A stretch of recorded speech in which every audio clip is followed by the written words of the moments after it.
Hi guys, it's Heather with Easy Peasy Lemon Squeezy. So today we're going to make chicken stock. This is something that I always have on hand in my freezer. So back in an earlier video, we used a rotisserie chicken.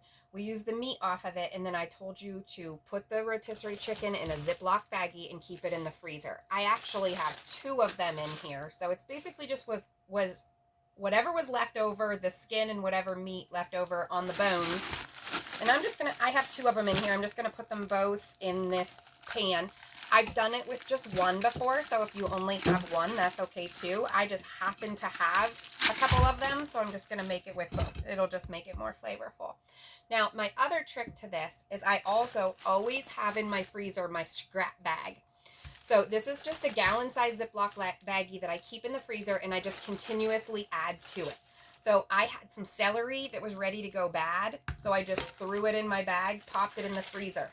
I have lots of skins and the ends of onions that I chopped up and use. I don't throw those out. I throw them right in my scrap bag.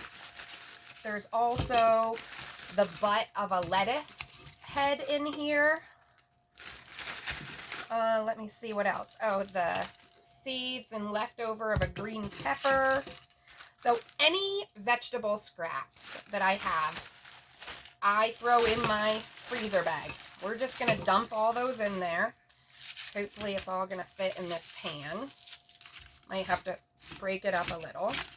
So you can see my pan is pretty full here, but remember I have a lot of frozen stuff in there. So once it starts cooking, it'll cook down a little bit. Oh, I also have these carrots that are like on the verge of going bad. They're not going to be eaten before they go bad. So before they go bad, I'm just going to throw them in here and use them to also flavor my stock. Also, the ends of celery that nobody eats, don't throw them away. Throw them in your freezer bag so that you can keep them for when you make stock. So what I'm going to do with this then is I'm going to fill this with water as high as I can get it without it boiling over. I'm going to put a lid on it. I'm going to bring it to a boil, and then I'm going to put it on low, and I'm going to simmer it all day long. So tonight, after dinner, when I'm ready to clean up, I will take this off. I will strain it into a bowl, and then I use a gravy separator that I have, which I'll show you when I get to that point, and I fill up mason jars, put lids on them, well, put them right in the freezer. You have to leave a good inch of headspace in there because, of course, it expands when it freezes, and I've broken jars before. And usually what I do is I don't put the lids on. I fill the jars up, leave about an inch of headspace. I put them in the freezer and let them freeze, and then I put the lids on later, because that way if it happens to freeze over, it's not concealed by the lid and it won't break the jar. It'll just freeze out the top. So I'm not sure if I can figure out how to splice two videos together. So this is going to simmer for a good 8 hours.